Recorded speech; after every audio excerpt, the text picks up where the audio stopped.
So I haven't played a minute of Plants vs Zombies Garden Warfare 2. I'm not super interested in playing it, but as I understand it, you've been playing every day. Yeah, I've I've had it for about a week and a half since it came out, and it's been a mainstay every morning. I literally it's like one of the first things that I do when I go onto the PC, is I would just open the game up. A lot of that is because the game is fun. Some of that is not entirely by choice. The reason being, this game now has a experience multiplier that you earn, and this is different from the original game in that you can build up to a 2 times experience multiplier so that you can level up your characters faster, which we'll probably mention later is a pretty vital part of the game. And it's a bit of a weird choice, and I think they would call it a feature. I I don't know, that might be a little too kind, but essentially the idea is you complete these little objectives, and then you unlock the ability to have this 2 times multiplier. But every day that you don't play the game, your multiplier slowly goes away, and every time, and it goes away in chunks, right? So it starts off 2 times multiplier, then it goes down to 1.75 times, then 1.5, then 1.25, then 1, and that's every day that you don't play. And the only way to build it back up is you do 5 objectives for each portion that goes away. So it motivates you to jump in within every 24 hours. Otherwise, you lose that multiplier and you're stuck doing a chunk of 5 objectives, Mm-hmm. depending on how many days you didn't play. Mm-hmm. And these objectives are sort of chore-like challenges that you're doing in the middle of normal play. You're kind of going off the beaten path to kill a certain enemy in a certain way. Yeah, it's actually, you know what it reminds me of? It's sort of they're objectives in the same way that like early MMO objectives are objectives. Mm-hmm. It's like go to this field and kill a certain number of enemies, which I think everyone can agree is pretty rote and simplistic and kind of mundane. Mm-hmm. And this game, I'm not saying it's that mundane, but the objectives, if we're gonna be honest and objective, are pretty like base level. It's like, okay, kill 15 cacti enemies, kill use your grenade 25 times, things like that. And so I have this urge to actively jump onto the game to avoid having to do those objectives every time. And it's not okay, let's be fair to the game. Like, it's perfectly, most every game has a regular experience multiplier. It's right. It's just 1 times experience, right? Mm-hmm. This one is giving you the benefit of being able to earn 2 times experience. Mm-hmm. But once you get there, it makes it anything less than that feels like an absolute waste of time, Yeah. right? And you can understand that. Mm-hmm. Well, yeah, because you get that reward simply by playing, so you don't even have to go out of your way to have this natural multiplier. Yeah, and Um, the fact that you could have it every day if you just jump on right. feels like such a low bar that it feels dumb not to. It seems either that they're trying to motivate you to play more, or, and I would need your knowledge of the game to know if this is true, or they're trying to get you to buy something. Is there a way to buy your way to the multiplier? Okay, so there is, we actually should talk about this a bit because this game is heavily based on what you unlock and collect. Mm-hmm. Right? I would say half of your enjoyment of the game is totally removed from actually playing the game so much as just unlocking something. Mm-hmm. It's a bit like a mobile game in that sense. And so there is an ability to purchase coins or to purchase packs, right? Because okay, so the way that you unlock things is you are gaining coins, and then you go into a shop and you buy card packs. You don't know what's going to be in these card packs, but each individual card will unlock either an aesthetic upgrade or a new ability for a character or a new class, right? A whole new class entirely. Not a whole new class, but a whole new character subset within a class, right? And so you can pay for that. I want to be fair to the game. I don't feel like I've never felt like I had to pay for anything, but that is a factor. And so I can imagine that people who don't want to struggle through the objective thing can maybe shortcut that way, and maybe it's motivation to do so. The less cynical part of me can understand. Like, I think for a multiplayer community, I can see the benefit of finding a way to make your players join in every single day, right? Because then the multiplayer community is always playing, Mm-hmm. right? And that's actually kind of smart. Like, I could see how that totally works. But I'm just saying that so far it is a little funny how well they got me Mm-hmm. in terms of they've totally convinced me to sit down and play when I don't necessarily always want to play. Right. And that's because I really hate losing some of that multiplayer, and it really is just frustrating to miss out on that, and it feels like a waste of time. Now let's get more into the positive, because okay, so we brought that up because I think it's important. If you're gonna get this game, you should understand that there's a compulsive element to the mechanics of this game. Like like you've played mobile games and stuff. The card pack thing, like the thing of buying a card pack and not knowing what it is that you're gonna lock, that's like gambling in terms of how it feels, right? And you've played plenty of mobile games that pull that off, and they get you to come back over and over again. And this game employs that. And I'm not saying it makes it a bad game, but I am saying that it sort of distorts what's fun about it and makes some of the fun not so much fun as just compulsory. And that's a little odd. Yeah. I think. Now let's be less cynical. Let's be less villainous about poor big company EA. And let's talk about some of what actually works. I will say that I am having a lot of fun with the game. I don't think that I would be playing it every single day, but I would be playing it a lot because I really do like it. And when I sit down and I'm playing, they do give you enough content that it doesn't feel like I'm just being suckered. Because as much as the objective stuff I think is kind of weak in terms of content, I think that the actual like development of your character is really fleshed out in an interesting way. A lot of class shooters are coming up. Right, we're going to have a lot of games that are built around you forming a team, and the members of your team have different attributes associated with their class, and you're supposed to team up and accomplish an objective. This game takes that idea, and it gives you hundreds of variations within each class type. You had a couple roommates who were really into like League of Legends, right? Yeah. And like, like that Dota type of game. And like, does that sound similar? Because my understanding is that it is somewhat similar, right? The class system. In the sense that in that game they have a lot of different characters with unique abilities, and you can kind of unlock those characters. And as I imagine, I think there are versions of the characters too that you can unlock, kind of upgrading them along the way, and always getting new play styles that you get access to. So it changes up the gameplay, kind of changes up your sense of like habits. It makes it fresh, I guess. Yeah. Yeah. And people are really into that kind of variety and the way that those games keep getting updated with new characters. And it's an extension of what, like when Call of Duty 4 came out, right? That experience leveling up element, it personalizes that even further. Because now you're not just leveling up a base character where you can, change them in a few ways, like changing their gun type or changing certain abilities. This one you have multiple characters with a whole unique set, like a whole unique tree of abilities, right? And so now it's like you can decide, hey, I want to be a tank type character. I'm going to dedicate myself to that type, and I will unlock things based on that type. And Plants vs. Zombies, if you want to play a game that gives you that kind of personalization, this game feeds that hunger immensely. I mean, through the roof. It's actually kind of nuts. I brought up a second ago, a few minutes ago, how it has hundreds of subsets within each class, and it's not an exaggeration. There's over 100. And it's okay. So if we're gonna be objective and clear, it's not like all of these subsets totally change the game. It's not like the fire version of the soldier is so incredibly drastically different than the ice version of the soldier, right? It's like one slows an enemy when you shoot him and one sets an enemy on fire, but you're still fundamentally doing the same thing. So it's not totally different, but it's different enough. And the fact that each of those can be leveled up individually and unlock unique aesthetic items as well as unique character upgrades, like that makes it feel like more content than I don't know that I'm very likely not ever going to unlock all the content that's available in this game.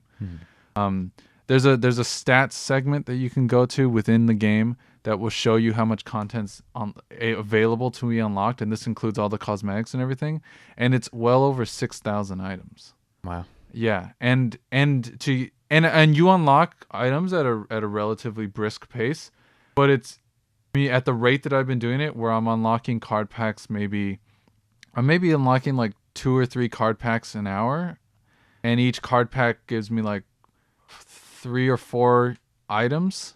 Um, it I think it's going to take me over 1,000 hours to actually get over 6,000. Mm-hmm.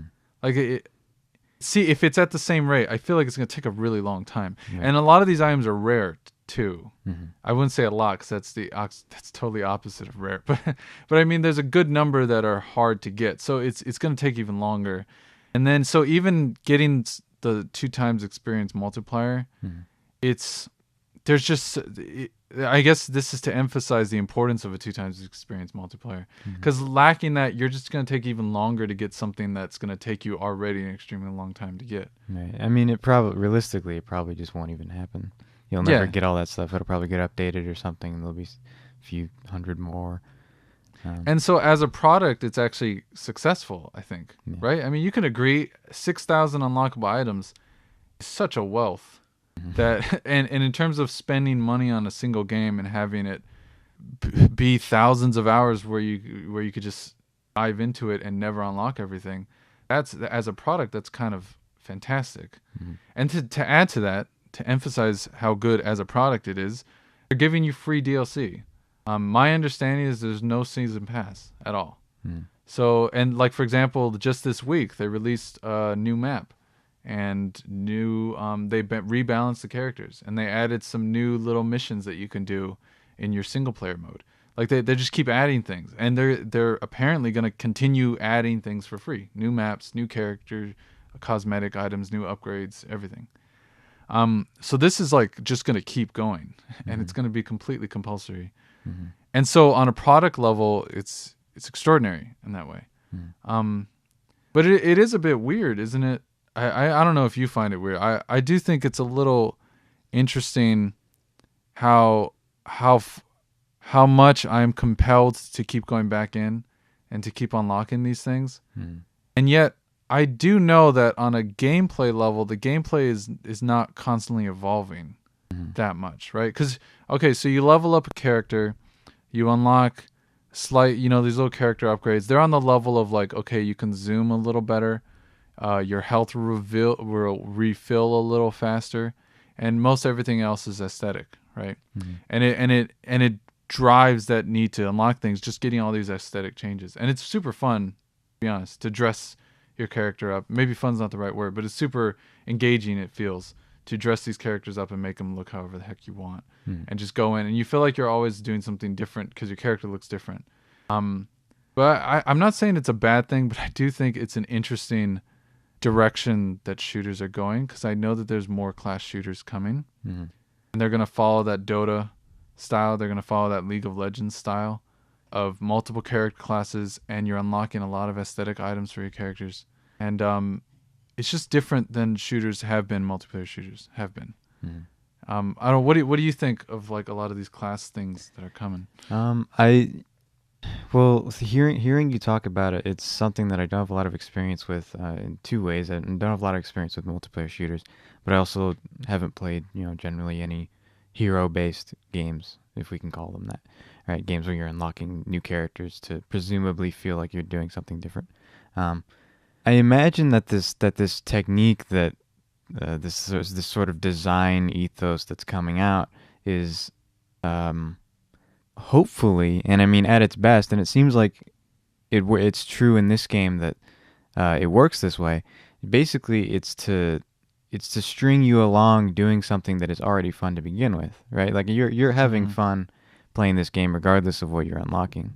Yeah, absolutely. It is fun. I want to make I don't want to be too hostile. I think the game is super fun, and it's just on a base level, it's fun, right? Moment to moment. Right. So it's kind of it's an extra little background activity to make you feel, to make you wince, and to make you cheer, to appreciate the little moments a little more, while you're doing something that is repetitive in a fun way. Something that you would like to do over and over and over. So I mean, in this case, and because as far as I can tell, the microtransaction aspect isn't too harsh either. I mean, it seems like there's something to be learned about, like that kind of restraint, because they could have gone the route of making the unlockability of everything like the most important factor. Yeah. And I will say, I think this has been a really great example of how to do it right. because of what you just said, right? It doesn't feel like I'm being nickeled and dimed in the slightest. It doesn't feel exactly like a mobile game, and that I don't feel like I'm spending an additional 20 hours to unlock something I could have paid for and gotten done in less than an hour, right? This one feels like, yeah, I'm spending all these hours, but I am really genuinely unlocking things constantly without paying anything, right? Well, anything additional. Obviously, you pay for the base game. Um, and the free content, everything. Honestly, it feels fantastic. And so this is actually an interesting point, because I think the reason why we're getting so much content and the reason why they're going to continue churning out free DLC is because of the microtransactions. Because you know that there are people who are paying for the microtransactions, right? And on that level, that's what's funding the free DLC for everyone else. Right. And so I would say this is actually a really great example of the times when microtransactions don't have to be a bad word in gaming. I mean, would you agree, like, in that regard? Yeah, I think microtransactions, they get a lot of there's a lot of weird energy that people send their way, that people don't like them, but they I don't think they always have to be bad. And I've seen quite a few examples. I feel like I've seen quite a few examples of microtransaction experiences and free to play games, especially. This isn't a free to play game, right? So, yeah, it's a regular retail. But overall, I like the idea of a game being funded by people who have a lot of extra cash, without not at the expense of the people who don't. You know, like the people who don't have the extra cash to shell out for these extra upgrades and the getting things faster. Those people are still having a good time, and everyone else, the people with way too much money, they don't know what to do with it. They can spend some money and fund this game that is fun for everyone. Yeah. And it's also another thing, and this actually I just saw this week, so I think this was patched in. This game also has advertising a little bit. And it's not I don't mean literally like a little, like, it's not like mobile where like a screen will pop up and you have to look at it for 5 seconds in order to proceed. It's not like that.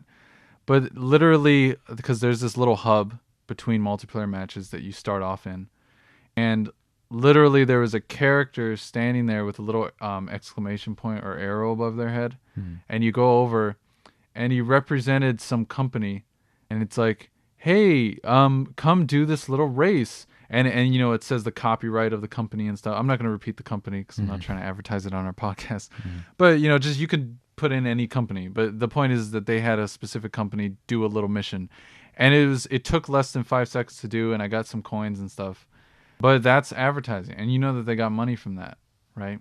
And so it's interesting because I think this is a balance. Now, right now, nothing's egregious. I didn't find that annoying. It was actually kind of funny because it was so odd. In this Plants vs. Zombies cartoony universe, there's this character talking about something that is very real, and it just felt very weird. But it doesn't annoy me.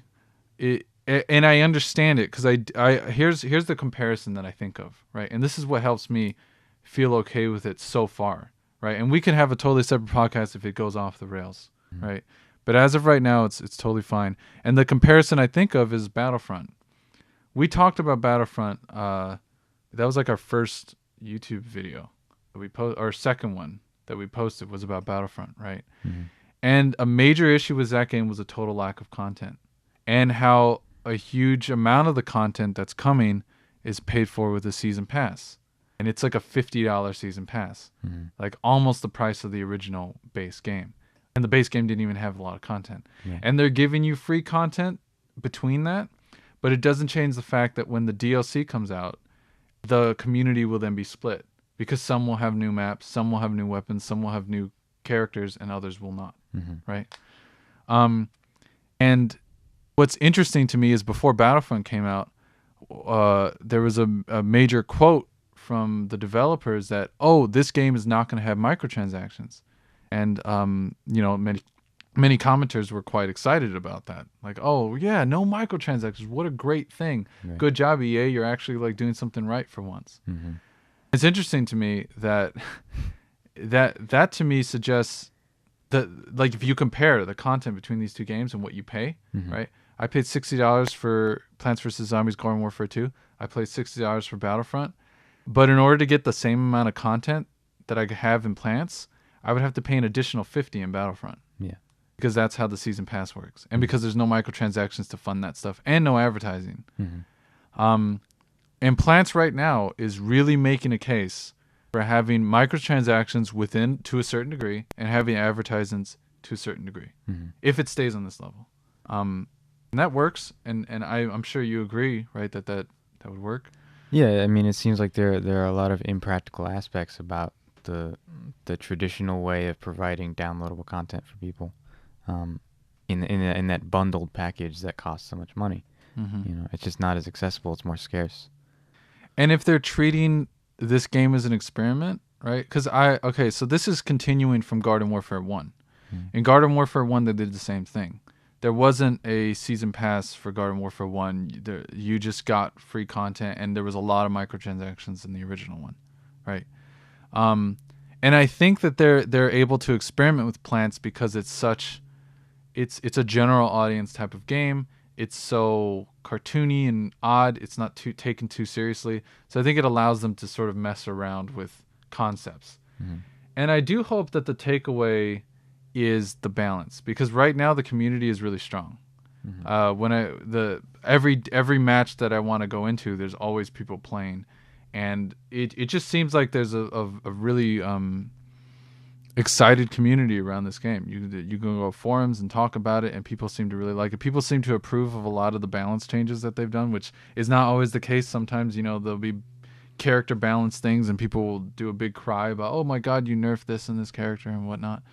And this game has gotten a lot of positive feedback, and I think it's because they do allow a certain segment of the community to fund the game for everyone else, and that segment are the people who have money, have disposable income.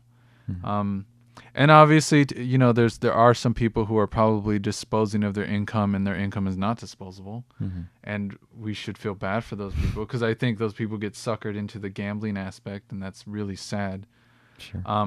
But sort of like the Mark Twain quote, we don't stop serving steaks just because a baby can't eat it. And so it's like, yes, because there are people who can't handle it, doesn't mean we should censor it for everyone. I think this format works. At least it has. But class-based shooters is interesting. It's an interesting direction to go, because I really like. I kind of miss the Halo type, the Quake type, the Unreal Tournament type, like just jump in and shoot, and even playing and just have fun and not beholden to experience points and things. And I know that I might be the anomaly in that regard, because I grew up with that, right? And you and I would play Halo all the time, and we spend many, many, many, many, many hours playing that constantly, and we weren't leveling up or anything, but it was just the base mechanics were balanced, and everyone was having a good time. Yeah.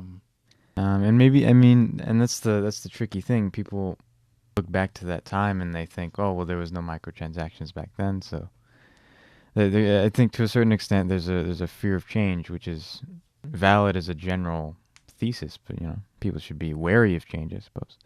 But when it's this experimental, it can be good, Yeah, and we obviously vote with our wallets. We've all heard that before. Vote with your wallet. And in this case, I think that's a good idea.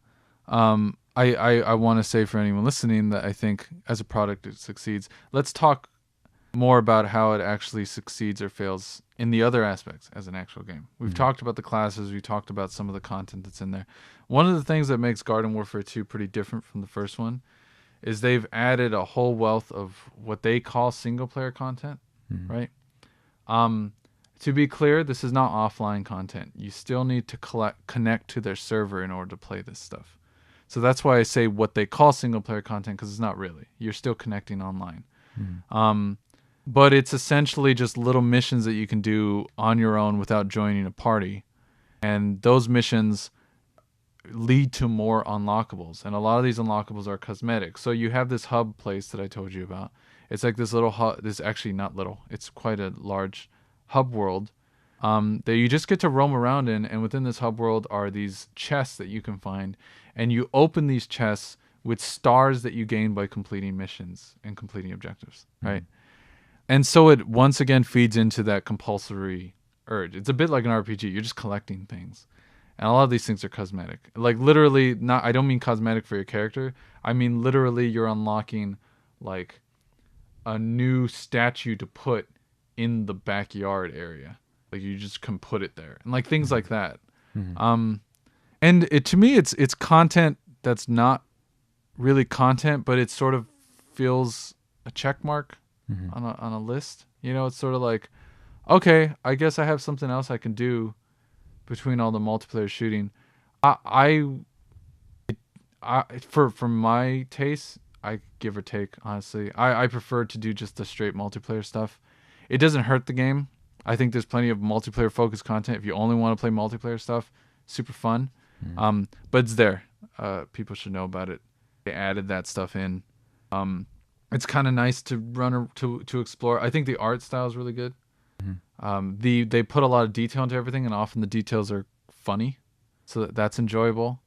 Um, so okay, I just want to skip through that real quick. Single player is there, Mhm. you can do it. The multiplayer is super satisfying. And I'm not saying we already talked about the unlockables. I mean satisfying beyond the unlockables, right? The classes are a lot of fun. The new classes that you have, like on the plant side, you have this corn guy who shoots like rapid fire, light machine gun style, like little corn pellets Mhm. at enemies, and each character, each class has 3 abilities that they can use, and the fun of the game is knowing when to use the abilities and how best to use the abilities, because that's what makes each class feel different. The shooting, it feels relatively the same along all the classes, right? Each class has a different kind of gun, but it's essentially the same idea: point and shoot, and it's either a machine gun type, or it's a rocket launcher type, or it's a shotgun type, or it's a single shot pistol type, right? We all know the variations. There's only so many. Mhm. So really, the differences between the classes is in their abilities. Um, One thing that I would say is that unlike some of the upcoming class-based shooters like Overwatch or something, the abilities do not refresh super fast, Mhm. right? So you use an ability and then you have to wait like 10 seconds or 15 seconds, which in a multiplayer match can feel really long.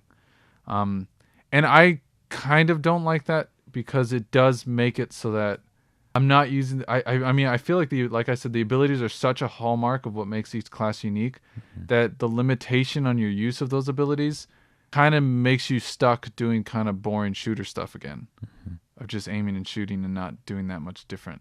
The most fun that I have is when I get to use those abilities.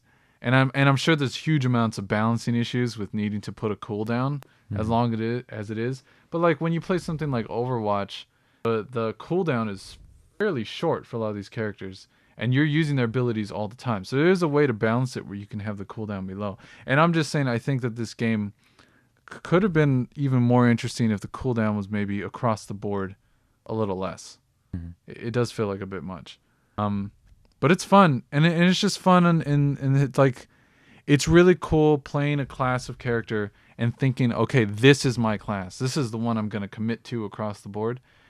And then on a whim, changing your class and realizing, oh my God, now this is my class. Now this is the one I'm going to do. And Mhm. like, that's cool. Like, I like that it feels like almost like you're starting a new game every time you recommit yourself to a different class, Mhm. you know? And that's very satisfying. And I think that's probably one of the best things that could come out of these class-based shooters in the future is having this sense of reinvigorating interest into the game as a whole, because the classes sort of change the way you think about how to approach an objective or approach a situation or defend or whatever it is that you have to do. Mhm. Um, the game modes are pretty straightforward. A lot of objective-based game modes.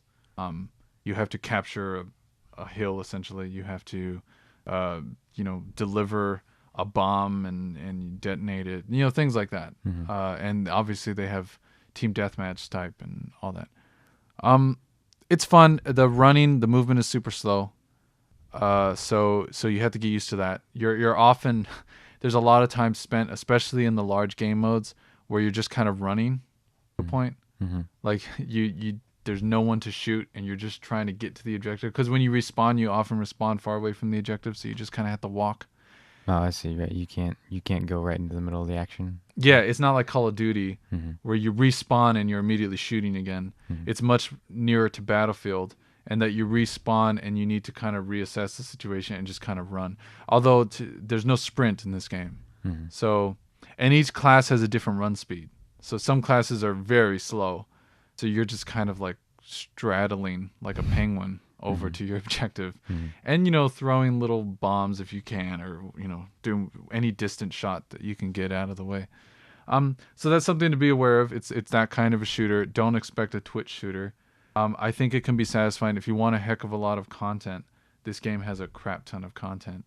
I do not think that you will spend $60 and feel like you wasted $60, especially when they release more and more free content, because that it is nice. Like that, it just this week they released that free batch of content. Like it's just like a new map and like a few new things. That felt really good. It was really nice just to have that, just to get that. So that's really cool. It's a good feeling. What's your impression of Plants? You've seen little bits of it. Yeah, well, I saw little bits of the original Garden Warfare. I mean, it looks fun, and I think the most enjoyable aspect, if I were to play it, would probably be the characters. It sounds like this the little moment of like upgrading your characters and everything, and I don't know what happens. Maybe they come out of an egg or they spread out of the ground or something. I don't know what, but it's like all of those little moments where you get to meet this new character and Yeah, explore their there's a abilities. big glow happens, Mm-hmm. and you get that satisfying giant message on the bottom of the screen saying level up, and then you'll see if you got a character upgrade and stuff. Mm-hmm. It's all feeding into that urge of like I'm always unlocking something, and it's satisfying. Mm-hmm. It's a good game. I really recommend it to people. We talked about what I think probably the most interesting thing to talk about, which is the microtransaction stuff. Mm-hmm. There's not much else to say. Maybe we can talk about it more if some changes happen. But yeah, I recommend it to a lot of people. Just be aware. It's not going to be a Call of Duty type. Mm-hmm. It's not going to be a Doom type. It's slower paced, but there's a crap ton of content, and you do not have to pay for the microtransactions to really enjoy it. Mm-hmm. It's cool. It sounds like kind of a Pokemon game with a shooter mechanic. It actually kind of has that quality, and similar to Pokemon. If I question what I'm doing, I realize that I'm kind of just wasting time a lot. Mm-hmm. But I am enjoying that time. So to be fair, it's not a waste of time because I'm enjoying it. Mm-hmm. And I appreciate that they put so much content into this game. And I wish that they had done this for Battlefront, because I really, really loved to have Battlefront have this much content in it. Yeah, Would have been really nice. Mm-hmm. Okay, well, thanks for joining me. Thanks for listening out there. All right, thank you. Sounds cool. It sounds like a cool game. All right, see ya.